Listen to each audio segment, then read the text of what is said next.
Forget New Year, New You. This season is about slowing down, locking the doors, and cozying up at home with the one you really want to do nothing with. Your dog.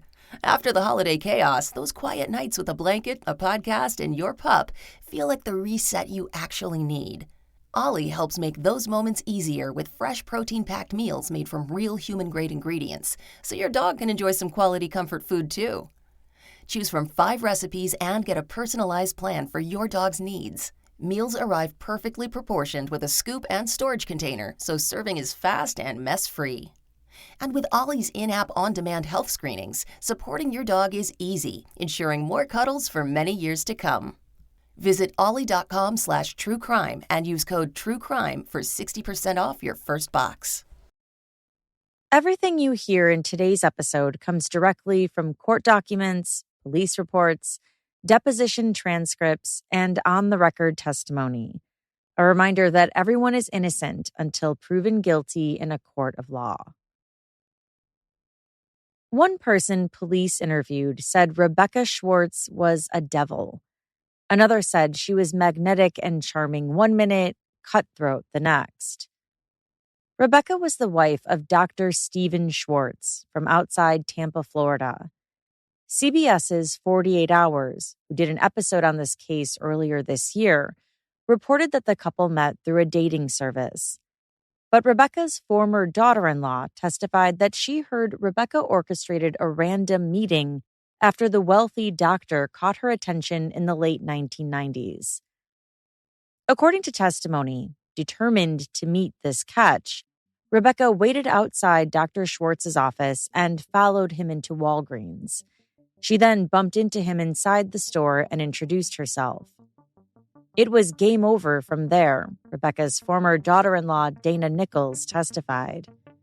And perhaps that was a bit of foreshadowing for what would later happen. This is Jillian in partnership with Law and Crime. You are listening to Court Junkie.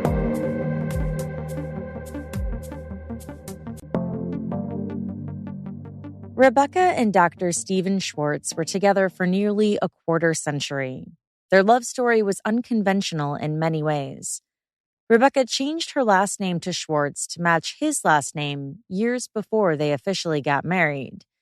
Some people had no idea that Rebecca Schwartz didn't actually marry Dr. Schwartz until 2011. It was the second marriage for both. Dr. Schwartz's former office manager, Kyle Smithy, testified she had this big, elaborate story about how they got married in Vegas, and that if Schwartz was playing craps and he rolled an 8, that they would go and get married. And he rolled an 8, and so they went and got married that day. The couple lived in a nearly $2 million, 7,500 square foot waterfront mansion. Their estate had tennis courts, a game room, and a grand staircase. Rebecca threw Super Bowl parties with a bartender pouring drinks and a band performing. At this point, in 2014, Dr. Schwartz was 74 years old, 20 years older than Rebecca. The couple didn't have any children together, but they both had kids from their past relationships, a blended family, but it reportedly sometimes caused tensions. Rebecca was the mom to sons Ben and Eric. Ben was reportedly troubled and had battled a drug addiction in the past. And Dr. Schwartz had 3 kids of his own. Rebecca often complained about them. Dr. Schwartz had a stellar reputation. He came across as a gentleman, often dressed to the nines in a tie and jacket complete with cufflinks. He was always clean-shaven. One of the rare times he wasn't working late, he cheered on the Tampa Bay Rays with season tickets. Anyone who knew him, his patients, his employees, would all agree that Dr. Schwartz was a good doctor. His office manager, Kyle Smithy, testified, Dr. Schwartz worked a ton. He was a real old-school doctor. He worked harder than anybody I've ever known.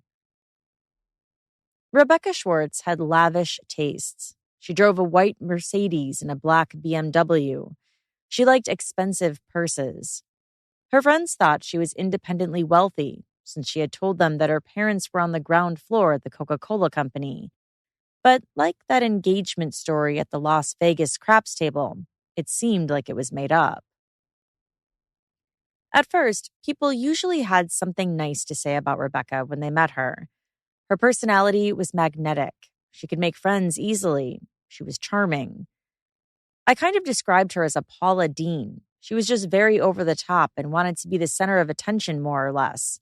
Neighbor April Cox said. She was just more of a nurturer. Any situation that would come up, she always had the solution. When my car was in the shop, "You're really going to let me borrow your $100,000 car?" She was like, "No problem." Rebecca was the kind of person who picked up the tab for lunch and sometimes bought high-end presents. She was a very nice person to us, but she always used to tell us, "If you cross me, I'll F you."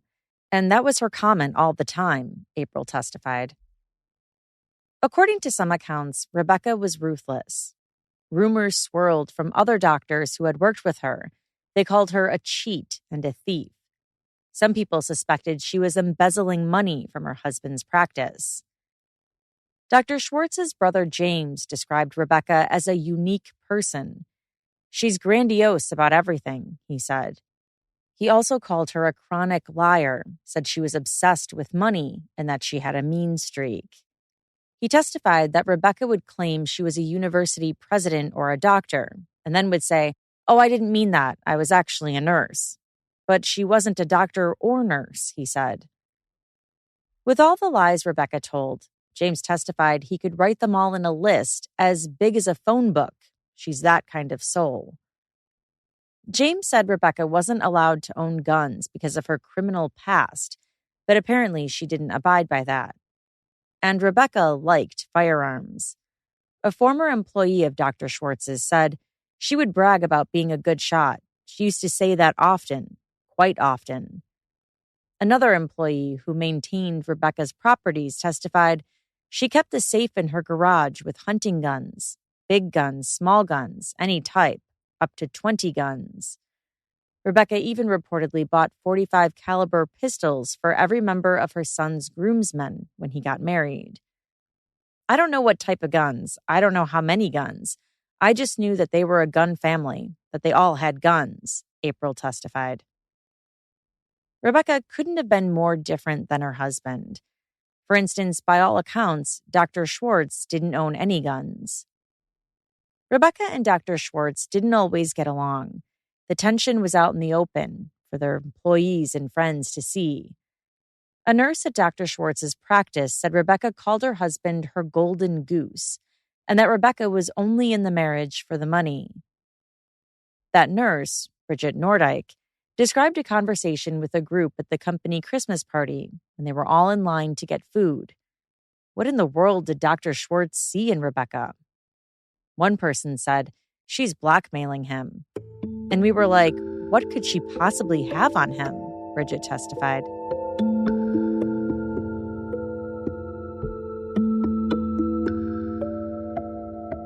Dr. Stephen Schwartz was close with his brother James, a lawyer in the Tampa Bay area. Around the year 2000, Dr. Schwartz suspected that someone was stealing from his account. James testified, "My brother had contacted me regarding money that was forged from one of his accounts. We pulled the old checks and we saw what happened, and we confronted Rebecca, and she basically admitted she took the money." He said Rebecca had stolen tens of thousands of dollars. He said at first she denied it, but when shown the proof, she said, "Your brother is such a pain in the neck.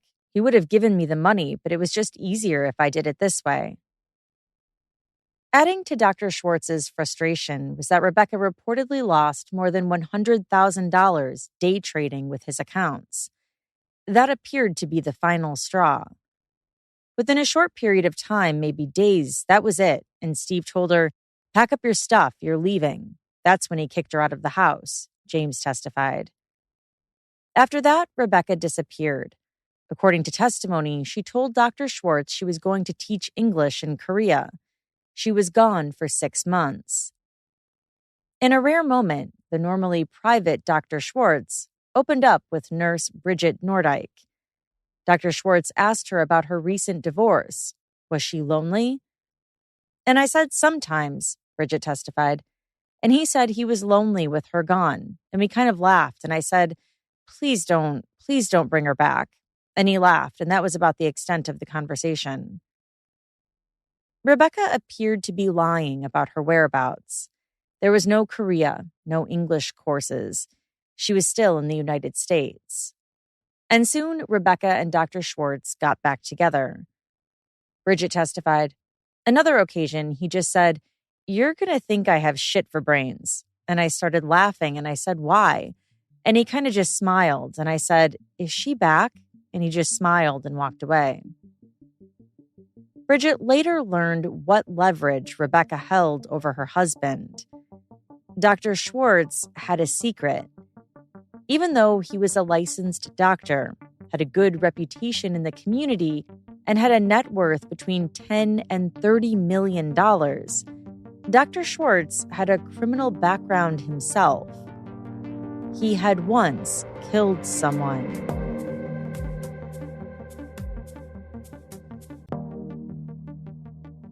Back when Stephen Schwartz was a 21-year-old college dropout, he was broke and was part of a group who decided to rob a local dentist.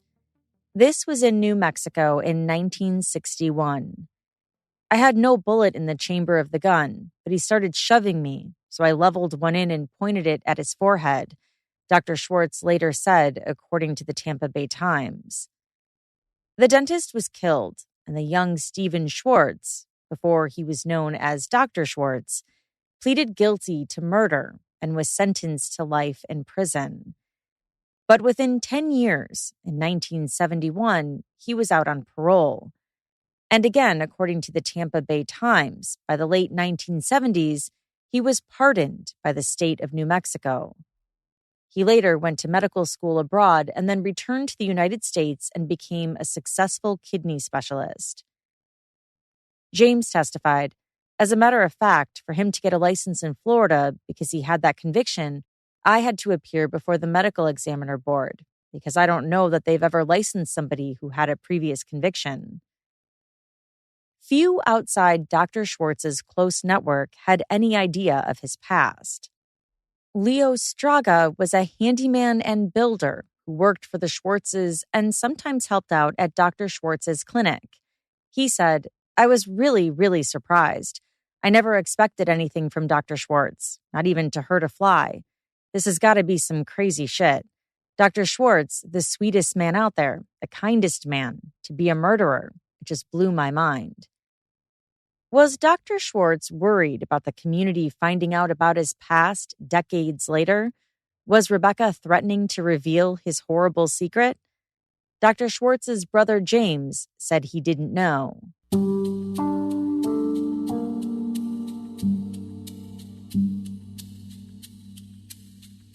Nurse Tracy Karen testified about drama surrounding the Palm Harbor Medical Associates medical practice, where Rebecca was employed as an office manager from 2001 to 2003. Tracy and Rebecca both worked for another doctor who knew Dr. Schwartz. When she started, she was very sweet, very kind, and it seemed like she was going to be a good fit with our office. So in the beginning, it was very nice to have her on board, Tracy testified. She's very sweet, presents herself very well, and she was a Libra, so we actually hit it off in the beginning. Rebecca apparently had a knack, however, for making inappropriate comments. Her catchphrase was, "Snakebite is the perfect murder," which she said whenever coworkers brought up marital problems. Rebecca and Tracy both shared one thing in common. Their partners were significantly older than them. One day on a cigarette break outside, Rebecca said, "It's working now, but I don't know what I'm going to do later because I like to travel and I'm not changing any diapers." Rebecca then made another shocking comment. She asked Tracy how she dealt with her husband's kids from another marriage. Dr. Schwartz had 3 grown children by then, but the dynamics were complicated. One of his sons, Connor, was born from another relationship out of wedlock. Connor would be just like his dad and eventually go to medical school and become a doctor. Rebecca appeared to loathe him, complaining that he was freeloading off of them and calling him a bastard. Tracy testified that when Rebecca asked her that question, "How do you deal with your husband's kids from another marriage?" She responded, "Well, he takes care of his kids and I take care of mine, and we discuss anything that we discuss." Rebecca made a comment to me that she had to get Stephen's kids out of the will because they're drug addicts and they are sucking him dry. At that point, I got very uneasy and I told her I had to get back inside. I don't think I wanted to hear anything more than that, but I honestly wanted to get away from the conversation. Then something else happened that raised more alarms in the practice. One doctor got very sick with pneumonia in 2003. He showed up to work, cranky, clearly not feeling well.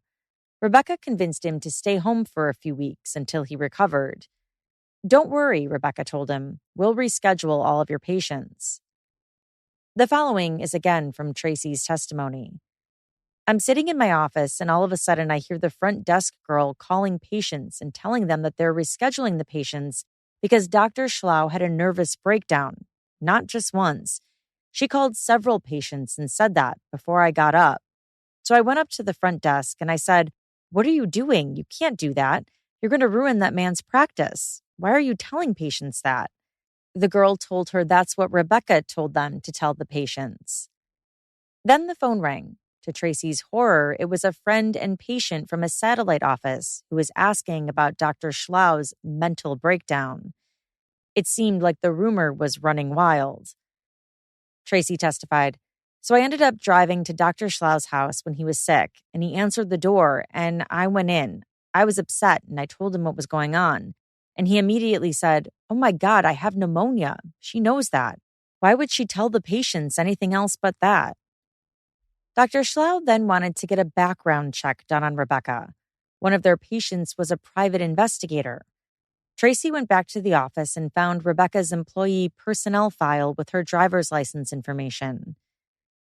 In the file, Tracy read that Rebecca's full name was Rebecca Nichols Schwartz. Never in those 3 years have I ever heard the name Nichols, so everything was Nichols in her file on legal documents, and everything in the real world was known as Rebecca Schwartz, Tracy testified. So when the background check came back, we were basically told that we needed to terminate this woman before our practice goes under. She has a criminal history of financial fraud and all kinds of stuff, felonies that she had been arrested for, and that she is not Rebecca Schwartz from anything that we could find. Rebecca's background included foreclosures and a criminal history from the early 1990s for grand theft and fraud. She had embezzled money from MAD, the organization known as Mothers Against Drunk Driving. CBS 48 Hours reported that she stole $12,000 from the organization to buy a car and a boat. While the private investigator was digging into Rebecca's past, she caught wind that she was under suspicion. Tracy believed that she began monitoring the phones. Then she quit. She put in her 30-day notice. Dr. Schlau had ignored the private investigator's warning and had decided not to fire her immediately. He didn't want to rock the boat with his friend, Dr. Schwartz. One morning when Tracy arrived at work before 6 a.m., she heard the sound of a paper shredder and then the credit card machine. It was Rebecca. Tracy didn't ask any questions. After Rebecca quit and left, the new office manager found some worrisome transactions. The medical practice had been paying rent in the building where Rebecca's son and his girlfriend lived. They could also see that somebody had used a credit card to pay off $1,000 on a private credit card. Over time, Rebecca would face more and more allegations of wrongdoing.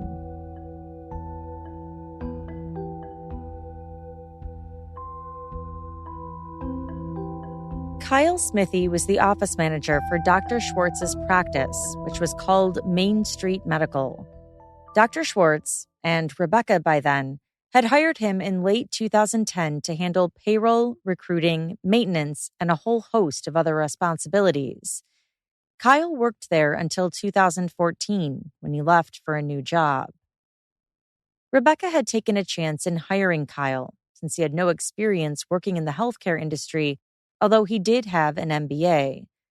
Kyle and Rebecca became close. She was his boss and mentor. Kyle seemed to know how to read her. Rebecca was controlling and liked to be in charge. She could be quick to shut someone out. Sometimes she needed someone to confide in or cry to when she invited him out to bars.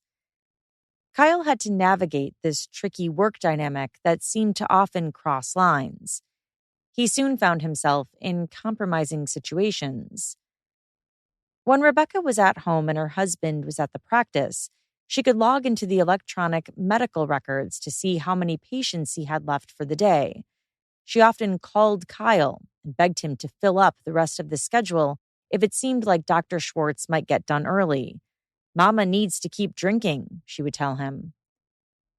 A handful of times, she also asked Kyle to sneak into Dr. Schwartz's office and log onto his computer. Kyle was supposed to recruit a lookout to help him so Dr. Schwartz wouldn't catch him as he scanned for emails on the couple's joint account. He was to look and see if Dr. Schwartz had read any emails about Rebecca buying new forerunners for her daughters-in-law or purchasing more houses without telling him. Rebecca also wanted Kyle to check Dr. Schwartz's internet search history to see if he had been reading about her son's legal problems or had maybe stumbled onto his mugshot. "I don't recall if she asked me to delete it because I don't remember if I ever actually found what she was looking for," Kyle testified. "I don't know if fraudulent is necessarily the right word, but I knew of purchases that were done without Dr. Schwartz's knowledge." During a deposition, Kyle was asked if he was married. "I am," he answered. "Have you ever purchased anything without your spouse knowing about it?" the attorney asked. "Sure," Kyle responded. "Do you consider that fraudulent?" "I probably would if it was over $50,000, he said. By the summer of 2013, Dr. Schwartz discovered what Rebecca had been doing, that she had been spending their money behind his back.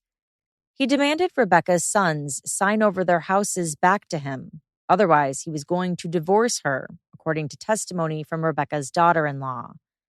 The sons did what he asked. Another time, Rebecca asked Kyle to investigate Dr. Schwartz and see if he could find out about his new bank account. She had gotten a call from the bank and learned her husband had opened up a new account. It made her suspect that he was putting money aside in preparation for leaving her. She was worried that he was putting together some sort of exit plan, for lack of a better term, Kyle testified, although he noted that he had only heard Rebecca, not Dr. Schwartz, ever talk about divorce.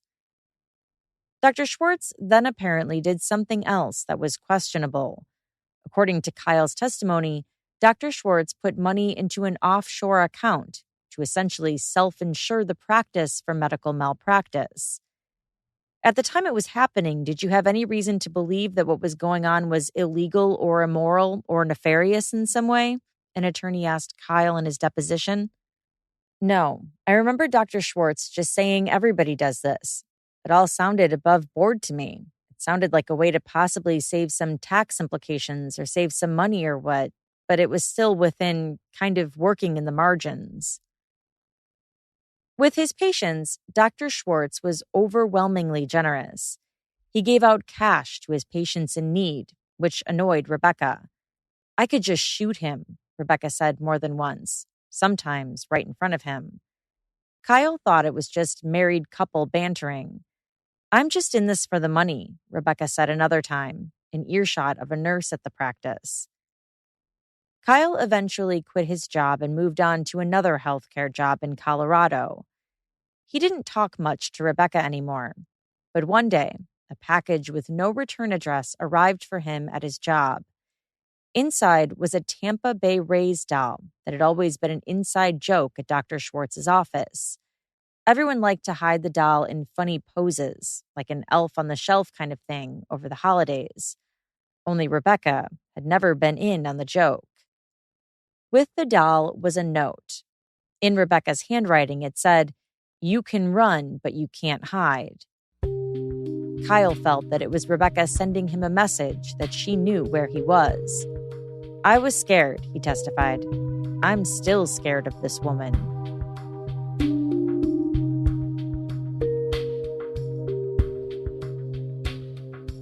The Schwartzes owned a real estate portfolio, and helping them manage it was Leo Straga. Leo was Rebecca's right-hand man whenever something came up. He got the call to come fix the problem, whether it was at one of the rental houses or apartments or at Dr. Schwartz's clinic. He was a hard worker, making good money remodeling houses for the Schwartzes, too. Leo employed a crew of about 10 or so people. He was pretty much like her contractor. He fixed and built everything for them, neighbor April Cox testified. She said she saw Rebecca pull a second cell phone out of her bra once and call Leo to do a task.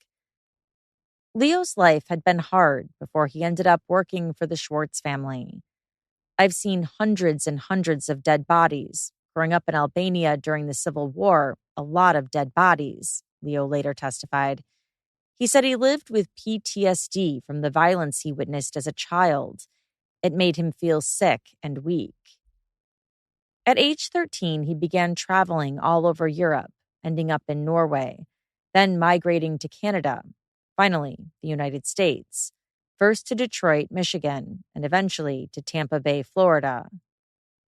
Leo started this journey alone as a child. My dad died in 1990, and then we were 5 kids.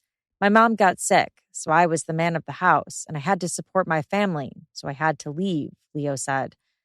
I started as a waiter. I was working in the cafeteria in Greece, and all type of work, construction.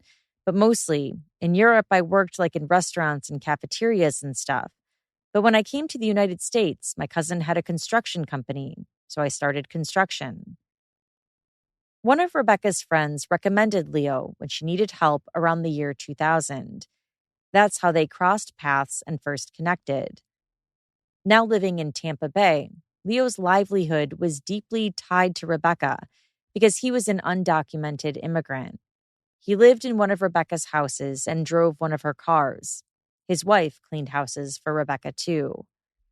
Leo brought his work crews, his Albanian friends, with him on the big jobs. What Leo had with Rebecca didn't seem like a one-sided deal. Rebecca reportedly appreciated Leo because he saved her thousands of dollars with his solid craftsmanship and construction skills. Leo invested $70,000 in cash with Rebecca when she bought an 8,000 square foot warehouse to convert into a marijuana grow house, which appeared to be illegal since Florida's medical marijuana legalization was years away at this point. Leo borrowed some of the $70,000 from friends. Rebecca promised him that he would be rich, an overnight millionaire. She asked for Leo's investment even though she herself was quite wealthy. According to Leo, she wanted to hide the project from Dr. Schwartz. Leo testified that he never signed a written contract for his $70K. Leo operated in the shadows, and he appeared to like it that way. He was worried about his immigration status, so the house he lived in, even though he had invested thousands of his own money fixing it up, was still in Rebecca's name. The truck she gave him was also in her name. And when Leo pulled permits for his house renovation business, he did it under other contractors' names. Leo reportedly trusted Rebecca. Their relationship was like mother-son. In the fall of 2011, Kyle Smithy, the office manager who had become uncomfortably close with Rebecca, had attended his sister's wedding. During the wedding, the bride and groom's family members got into a heated argument. Kyle shared with Rebecca what happened. Leo will handle that, he said Rebecca told him. For $15,000, Leo will take care of anybody you want. Kyle was speechless. He said he laughed. I'm serious, Rebecca said. Kyle knew Leo as the enforcer. An attorney later asked Kyle, when you said Leo was kind of Rebecca's bulldog, do you mean like in regards to the business, or in what way did you mean that? Kyle answered, he was her doer, but I always got the impression from her that he was like her heavy hand. I don't know if he got involved in like rent collection and that kind of stuff, but she at least gave that impression that if she needed something done, she just kind of gave it to Leo and he's going to find a way. Leo later said he felt uncomfortable with the tough guy reputation Rebecca labeled him with. He testified that she told him one day that she wanted her husband dead. She asked him to help her find a hitman. I remember me telling her, "Listen, I'm your construction man. Please don't bring that shit up to me again," he told the court, saying he didn't believe she was serious. He excused it as dumb talk. He testified that Rebecca kept saying she only married Dr. Schwartz for his money, that the man she really wanted to be with was the father of her children, her previous husband. Leo said, Dr. Schwartz had no knowledge of how Rebecca would feel, so every time he would approach her, he would go to kiss her. "Hey, love," and "Hey, honey," and "How was your day?" because he was a very nice man. He was a really nice man. He didn't know that she was faking. And yes, because I'm assuming that when somebody talks shit behind his back, which Rebecca Schwartz did all the time, I mean, she was faking it. Eventually, Leo and Rebecca had a falling out. Rebecca wanted to pay him less since she provided a rent-free house and a truck. For a few months, Leo quit working for her. Finally, Rebecca caved and called him back. She needed work done and overpaid him to entice him to work for her again. One of Leo's workers testified, "They were close. You know, she liked him for some reason. Leo was a good worker and is still one of the best around here for what he does. She promised him that she would give him a house or something, that she would give a property to him, and he always believed that." He said he told Leo not to believe that Rebecca would throw him just like that out on the street.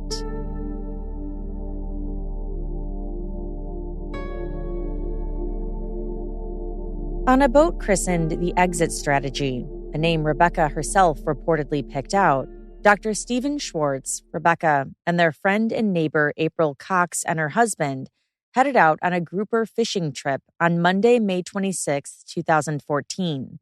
It was Memorial Day. April and her husband were also the Schwartz's tenants because they rented a home from them. According to April, early in the day, Dr. Schwartz had tried to talk about something with Rebecca, and she blew him off. Later, Rebecca had insisted. There was some tension, April recalled. There was a very odd feeling all day with the two of them on the boat. I don't think they really even spoke 10 words, and we were out for quite a few hours. But as the day went on, the mood improved. The group was excited to eat the 2 fish they had caught. Rebecca made a delicious dinner back at home for the group. April and her husband left around 9 p.m. She never saw Dr. Schwartz again. The evening of May 27, 2014 was a Tuesday. Rebecca was at Dr. Schwartz's clinic after hours, which was unusual, several people later said.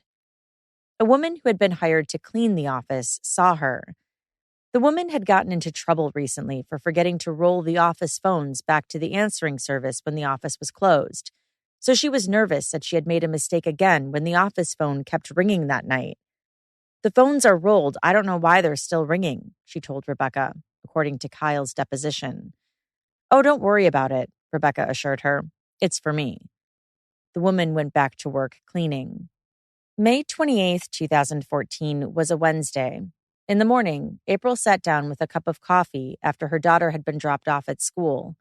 It was just after 9 a.m., and in walked Rebecca, who had a habit of letting herself into April's home without knocking. But at that particular morning, April testified, she came in and we had a refrigerator in the laundry room that connected to the house, and she grabbed a beer, came in and sat down on the couch as I'm drinking coffee at 9:10. That was very unusual. The two women sat together for a few minutes. They didn't say much or talk about anything serious, just trivial stuff. Rebecca kept rubbing her head and seemed to be thinking about something. Then she was off, leaving April confused as to why she was having an alcoholic drink so early in the day. That rarely happened, if ever. Later, Rebecca did something else that was out of character for her. She went into Main Street Medical, Dr. Schwartz's practice, and headed into her back office and shut the door. She stayed there for hours. Was that unusual? An attorney asked Diane Picard, who had worked at Main Street Medical for nearly 2 decades. Yes, she said. In what way? The attorney asked. She never stayed at the office that long of a period in one day, and frankly, she would come out and we would see her flitting around the office or talking to people, she said. Was there any discussion afterwards with other members of the Main Street medical staff about Rebecca's actions that day before? The attorney asked. Others thought it was odd that she was there all day, as I did. That evening, Rebecca went out to celebrate Leo's birthday. She had organized a dinner at a bar and had invited her son Ben and his wife Dana and a few others. Dr. Schwartz was absent from the party. Dana asked Rebecca if he was coming. Rebecca said she hadn't heard from him all day. He never showed up. Just after 9 p.m., after the birthday dinner was over, Rebecca headed back home. It was then when she called the police to report a crime, a robbery.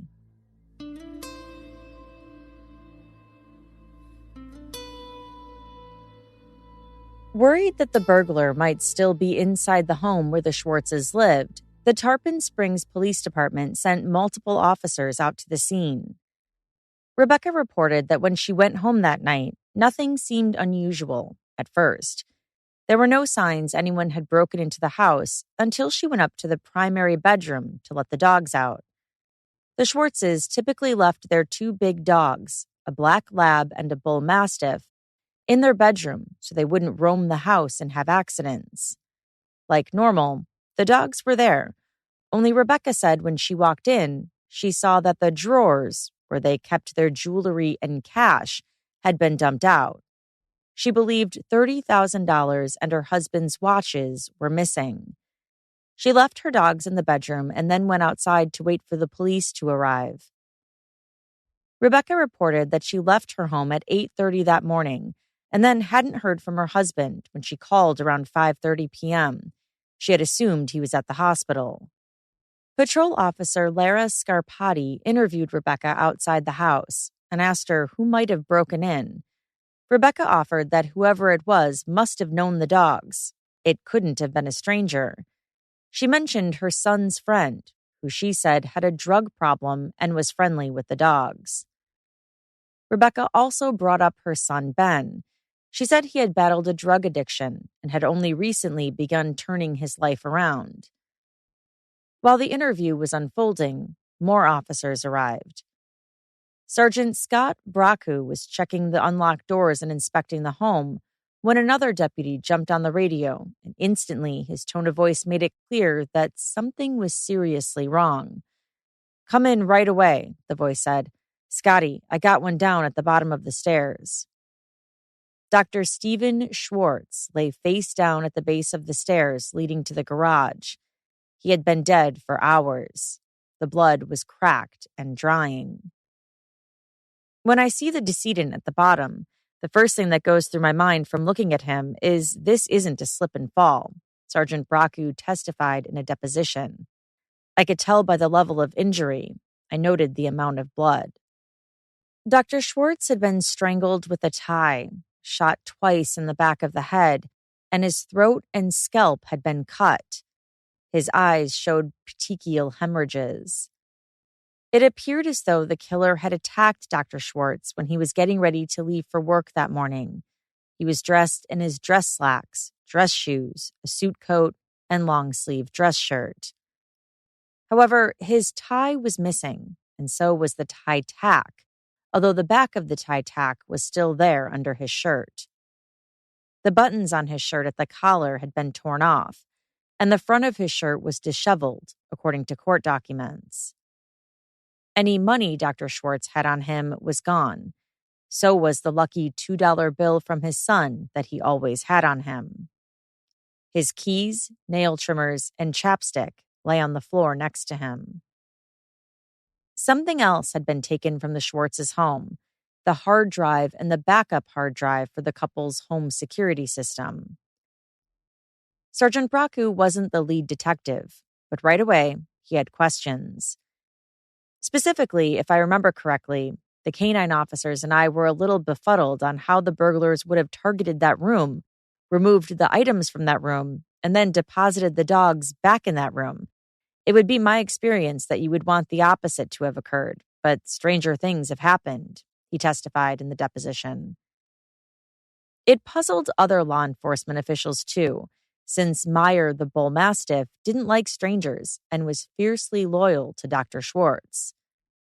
Officer Lara Scarpati knew in real time when the robbery investigation was evolving into a homicide investigation. She heard the discovery of the body on the radio since she was wearing an earpiece, but Rebecca still hadn't been told her husband was dead.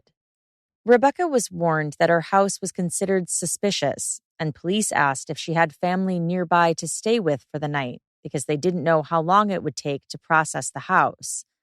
Officer Scarpati noticed that Rebecca called her son, Ben. "Did you notice if Rebecca Schwartz tried to call her husband?" an attorney asked her in the deposition. She said no. "Is that a red flag for you?" the attorney asked. "I specifically remember relaying that to the detectives," Officer Scarpati said. The attorney went on. "Okay, so at this point in time, according to Rebecca Schwartz's own testimony, she walked into her home. It appeared that somebody else was inside her home. Law enforcement had just told her that the circumstances inside her home were suspicious, that she wasn't going to be able to stay there, and she knows that she hadn't spoken to her husband for at least 4 hours, even though she was trying to get a hold of him. And the first person she called wasn't her husband, but her son?" Correct. Soon, Rebecca's son Ben arrived. Officer Scarpati noted that he looked nervous. He paced and wiped his forehead and put his hands on his hips. She also noted, however, that maybe it made sense that he was nervous of police, since he had a troubled past and was now surrounded by law enforcement. Ben wanted to speak in private with his mother. They moved aside, although Officer Scarpati was close enough to overhear part of the conversation. "There's probably a dead body in there," one of them said. "Who said it, Rebecca or Ben?" "I don't definitively know." Officer Scarpati, who by now was a detective, testified during her deposition. "I believe it was Rebecca, but I think I noted in my report, like, I'm unable to definitively say," or something to that effect. Rebecca was chatty with police, while Ben remained more tight-lipped that night. He told Officer Scarpati that his wife had searched the sheriff's office website and had seen in an active call log that a homicide was reported at his mother's address. Ben's wife, Dana, had an epiphany months later when she thought about that night and the birthday party. Had Rebecca arranged Leo's birthday dinner as an alibi?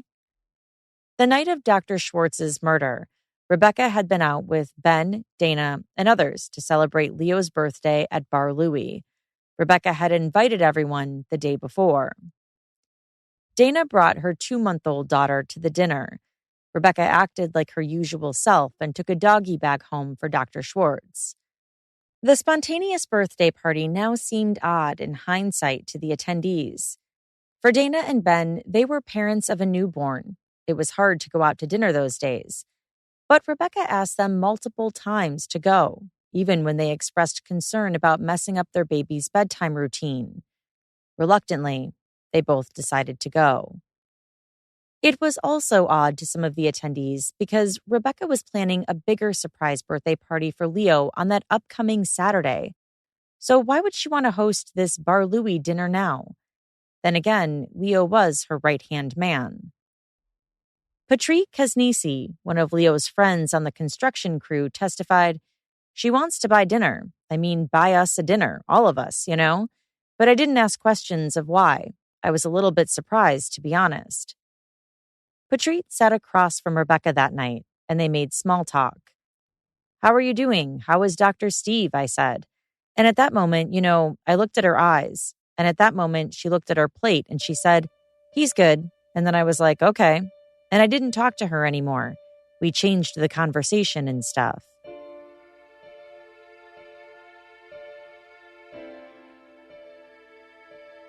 After she learned about Dr. Schwartz's death, neighbor April Cox checked in on Rebecca. What surprised her was that Rebecca remained in the house. April testified that she asked her if she was okay to stay in the house alone. "I was terrified," April said. And she's like, "I'm fine. I have my dogs and I have my gun, and I locked the door." April noticed a few days after the murder, when she went over there, Rebecca looked perfectly done up with her hair and makeup. She overheard Rebecca telling her son that she paid for his car insurance. That remark left an impression on April. She said it was as if life as they knew it just kind of carried on. Others were more emotional about Dr. Schwartz's death. Kyle Smithy was getting ready for his new job and was in the bathroom brushing his teeth when he saw a headline on his phone: Tarpon Springs murder. The article had a tiny thumbnail of a house in the dark. My stomach turned and I just knew, Kyle testified. I opened and started reading the story and just lost it. And I think the first call I made was to my dad because I wanted to get home right away and I was too distraught to kind of do anything. And I said to him, if you would find a flight for me to get back immediately, and tell him what had happened.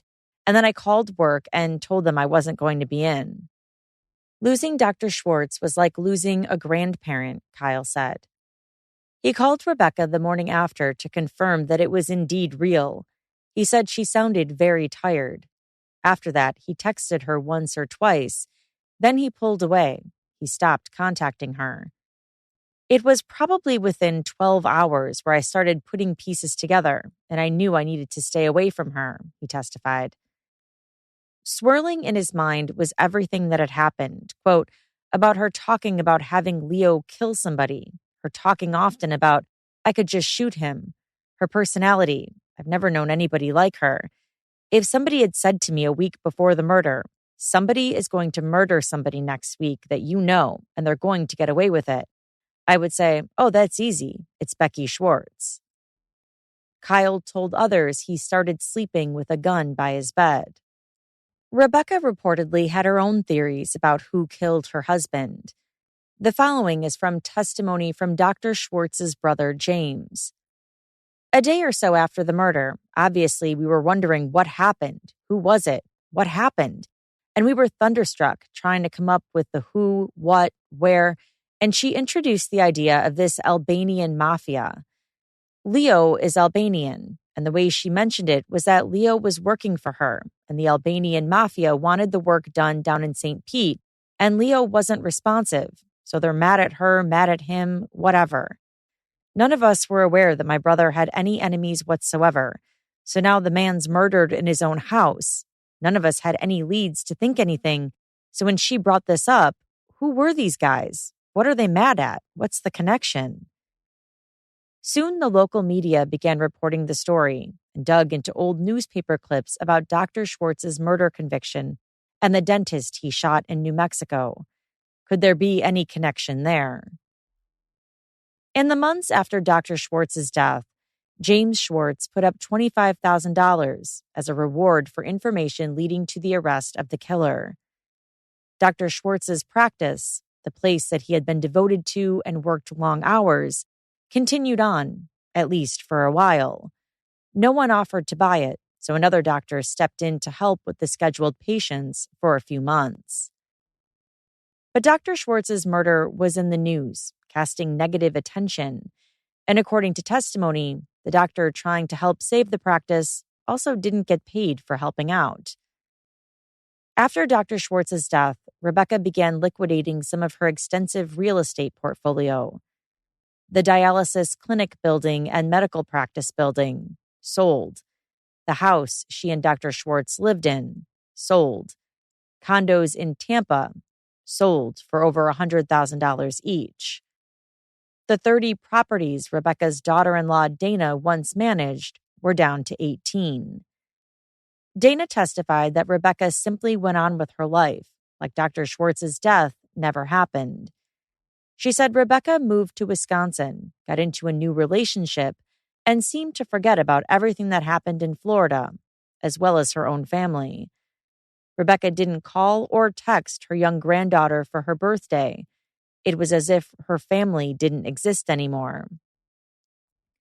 According to Dana, Rebecca began having an affair with a married man named Aaron Mashik.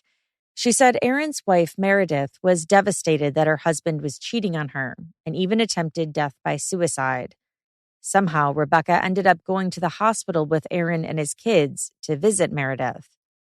Dana testified, why he agreed to let Becky go, I have no idea. But Becky was bragging to Angelina after that while they were there, she walked over to Meredith and leaned down and whispered in her ear, quote, "I wish you would have died." Dana was convinced her mother-in-law was evil. Eventually, Aaron divorced his wife and got remarried to Rebecca in 2018. Rebecca Schwartz became Rebecca Mashik. And according to testimony, her spending spree continued. According to depositions, Rebecca bought a $450,000 house for her son Ben and Dana. She also bought Dana a microbrewery and the building that went with it. Dana became a co-owner. Rebecca also purchased a car and another home for her other son Eric and his wife. Aaron, Rebecca's new husband, benefited financially too. Rebecca bought him an airplane and took him on a 2-week Alaskan cruise. Aaron brought along his entire family on the trip, all expenses paid. Rebecca also purchased vehicles for Aaron's brothers and sisters. Rebecca and Aaron went into business together. Aaron, an engineer, had come up with an idea to develop some sort of toolkits. Do you know which of the lake houses that Rebecca Schwartz currently lives in Wisconsin? A lawyer asked Dana during the deposition. No, I don't, Dana responded. The attorney asked, do you know that she has multiple ones up there? Yes, Dana said. Do you know when she purchased the one in Lodi? Yes. When? I think August of 2014, Dana said. Right after the murder? The attorney asked. Yes. Beautiful place, isn't it? The attorney asked. Yes. Really pretty, the attorney went on. Yes. Big house on the lake? Mm-hmm, Dana said. How about the other one? The attorney asked. We haven't seen that one, Dana responded. Are you aware that Aaron's 18-year-old son is living at the one you saw? The attorney asked. I mean, I hear so many different stories. I don't know what to keep up with, Dana testified. That's some place for an 18-year-old, right? The attorney asked. Right. Rebecca also bought a Mercedes for her parents. Even those close to Rebecca were suspicious that she was involved in Dr. Schwartz's death. Rebecca's daughters-in-law seemingly gossiped about her. Dana played detective with Kyle Smithy, the former office manager, and they speculated while exchanging messages on social media. Rebecca's own son, Ben, called the sheriff's phone the day after the murder. Dana testified that he was worried that Rebecca might throw him under the bus to protect herself. Maybe she would set up Ben for the murder. Ben worried his criminal past and his drug problems would make him an easy suspect. Just knowing her and things she's done before, I wouldn't put it past her, Dana testified. I'm sure a lot of people suspected Ben, given his past, but his past doesn't define him. Dana testified that the thought never occurred to her that maybe Aaron was part of a potential motive if Rebecca killed her husband in order to be with her lover. What motives have crossed your mind? An attorney asked her. Money, she said. Any others? No. The attorney asked why money would be the motive. Because in my opinion, that's what matters the most to her, Dana replied. And has anyone ever told you that the amount of the inheritance was somewhere between $20 and $30 million? Dana said no. Rebecca knew she was under investigation and hired a criminal lawyer to represent her and her whole family, including her sons.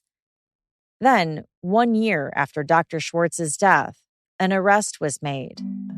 But it wasn't Rebecca.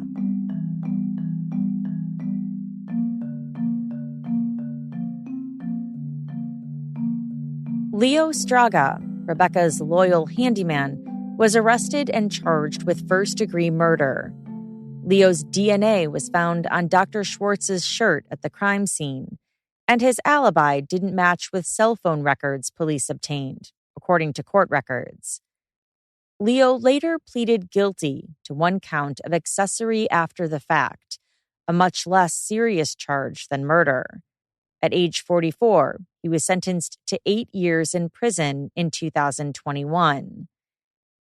Leo was in the Pinellas County Jail wearing his orange inmate jumpsuit when he gave a deposition in 2020. Other inmates sat near him talking with their families, while Leo spoke with his attorneys. He was frustrated that he couldn't get a private room to talk about his case. He grumbled at the attorneys. Finally, he spoke. "How would you describe your relationship with Dr. Schwartz?" one of the attorneys asked. "I had a great relationship with him," Leo said. "Dr. Schwartz, he liked my work. And then he started talking to me about my life and stuff like that. And he started liking me as a person, I guess. And I liked him too." Leo soon knew the Schwartz family's problems. Rebecca's son, Ben, had broken into her house and stolen stuff. He said Rebecca then set him up and got him arrested at IHOP. And starting in 2014, Rebecca complained that Dr. Schwartz was abusing her. Leo testified, "She would start talking like, 'Oh, he's a pain in the ass,' or 'He's abusing me, little stuff like that. A couple times she had a couple bruises on her arm, and she would say, 'Oh, he's hurting me,' or something. And she tried to explain that when me and her sons were sitting and trying to, this I found out later, that she was trying to convince us, like, 'Oh, he's bad,' or that he's trying to hurt her. I don't know what to say. She said it like one time, she said it. But me and her son, we didn't pay much attention because we told her we were in a bar and we told her, this is like a drink talk, like you're talking because you're drunk." Rebecca made other unsettling comments to Leo and her son. She said she wanted Dr. Schwartz's son, Carter, taken care of. "What the hell are you talking about? Are you crazy?" Leo testified. "I told her, listen, you call me your son and I'm here for you, but I'm for construction, not nothing like that." 2 days before Dr. Schwartz's murder, Rebecca called Leo to the couple's mansion with a request that seemed odd in hindsight. "When I went there, it was so weird and awkward. I just built that house like a few months before they moved in. I put a California closet in there and all that. There was nothing wrong. And she asked me, like the drawers, they're touching, or it was wood, a very expensive closet, saying the drawers are touching each other and the paint will come off and that the rod was off level. Can you please put it on level?" And stuff like that, Leo testified. "So I go there and I take the whole closet apart, also closing some holes, little holes in the floor, like it's marble. With travertine marble, you got to refill them on marble. She had me do that also. I was like, okay, the holes. But for the clothes and the removing and adjusting the doors and drawers, she asked me to move the clothes." Fast forward to the day of Dr. Schwartz's death. At 7 a.m., Rebecca visited Leo's house. Leo was in his morning routine, coffee, a cigarette in his garage. She came and pulled in my driveway. I was like, what the hell is going on? I was surprised because I wasn't expecting her to see her that day, Leo testified. And she told me to come here.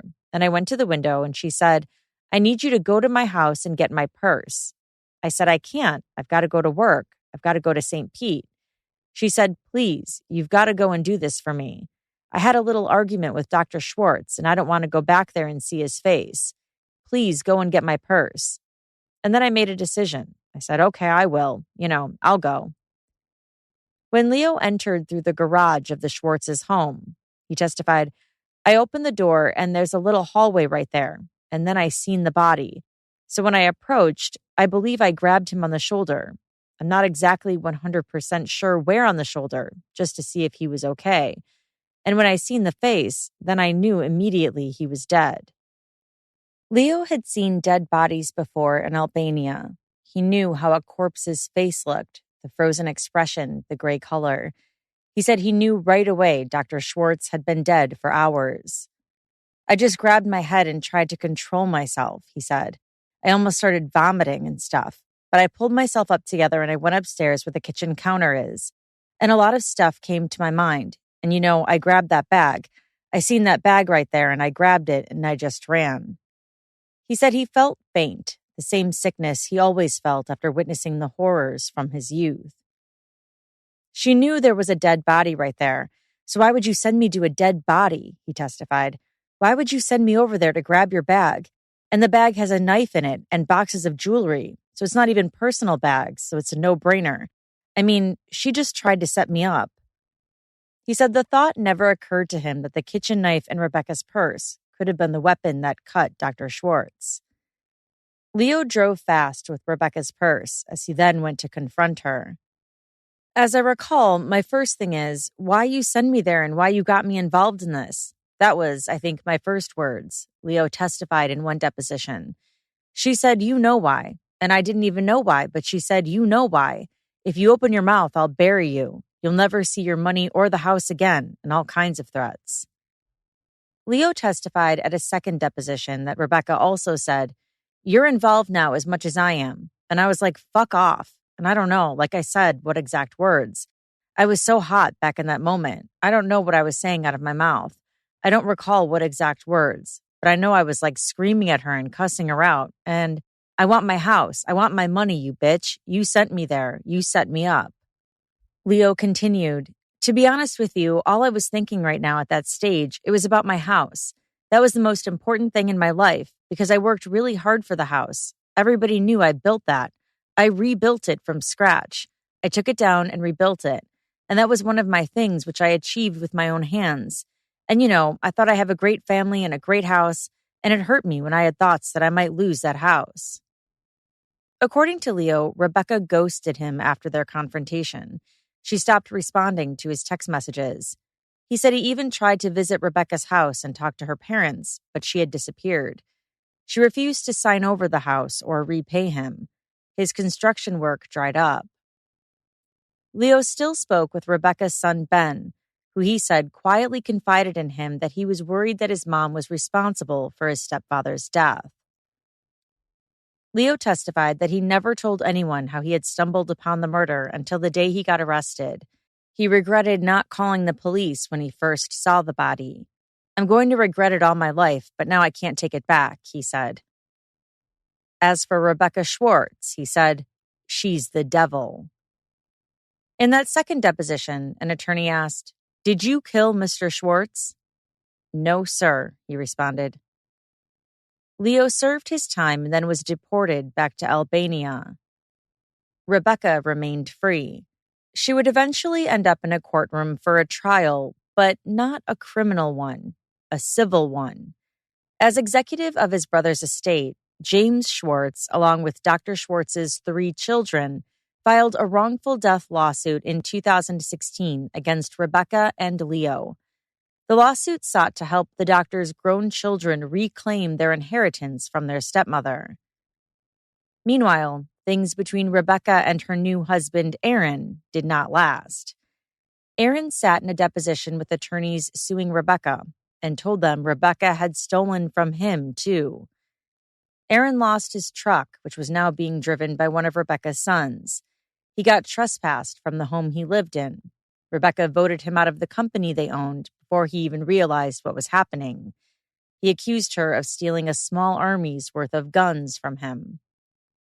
And Aaron's name disappeared on LLCs that had once been in both of their names. And what was the purpose behind setting up those LLCs? An attorney asked. Aaron testified, Rebecca wanted to hide any assets from the civil case. And you were on board with that? I didn't know exactly what she was trying to hide, Aaron said. I know that she's been fighting the civil case. I know that she had proclaimed her innocence to me many, many times. But we were preparing with the assumption that the civil case wasn't going to go in her direction. The attorney asked, and that was as of May 2023? Yes, Aaron said, although he added, it actually started very prior to that. We had been looking at different things for quite some time, to the point that Rebecca wouldn't take the trash out until she saw the garbage men coming. She was afraid that the lawyers were going to be picking up her trash and looking through it for documentation. That had been going on for over a year. He said Rebecca confided in him that she had inherited $32 million from Dr. Schwartz's death. Aaron said as their marriage broke down, Rebecca said something threatening. One of the statements that she made to me was, I've gotten away with this before. I can get away with it again, he testified. He signed a court affidavit that listed all the assets Rebecca owned, all the houses, the 36-foot yacht, and Rebecca's LLCs that owned them. It was like a map for attorneys to follow.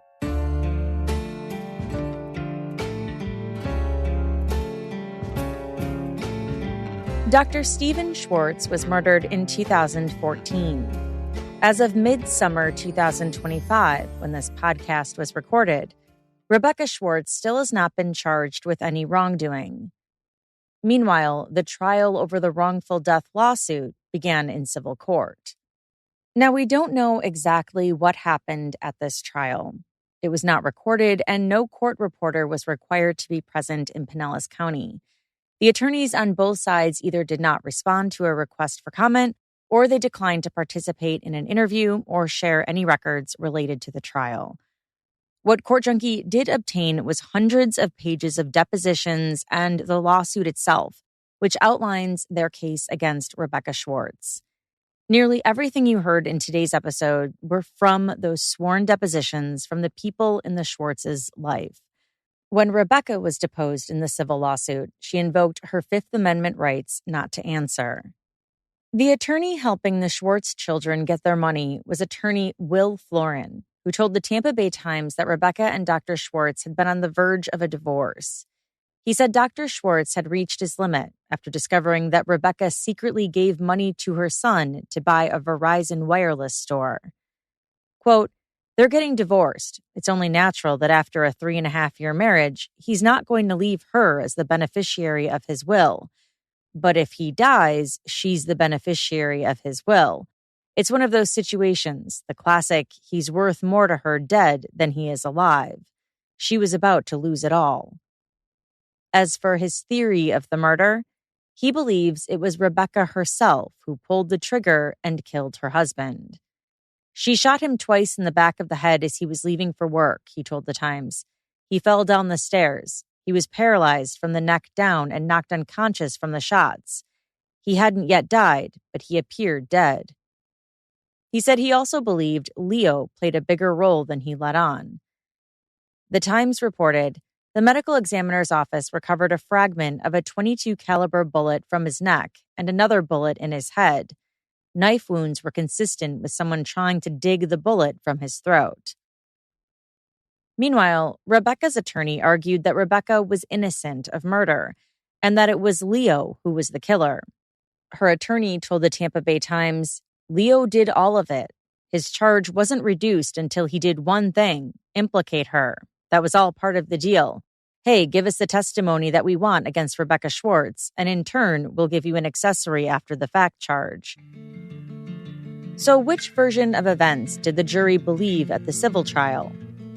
The jury was asked, did you find by the greater weight of the evidence that Rebecca Schwartz unlawfully and intentionally killed or participated in procuring the death of Stephen Schwartz? The jury marked yes. Then came another shock. Rebecca was ordered to pay $200 million to Dr. Schwartz's children. Will Florin, the winning attorney, told the Times, "I don't expect that there's $200 million out there to get, but I think there's tens of millions out there. I really do." Rebecca filed an appeal in April 2025 to contest the ruling. As for any future criminal case, the Tampa Bay Times reported that Pinellas Pasco State Attorney Bruce Bartlett has said the case will remain open until such time as we gather sufficient evidence to make an arrest. And that's all for this episode. This episode was researched and written by Gabrielle Rusin. To join the conversation, please consider following us on Instagram at Court Junkie, or you can always email me at podcast@courtjunkie.com. Thanks again for listening. Until next time.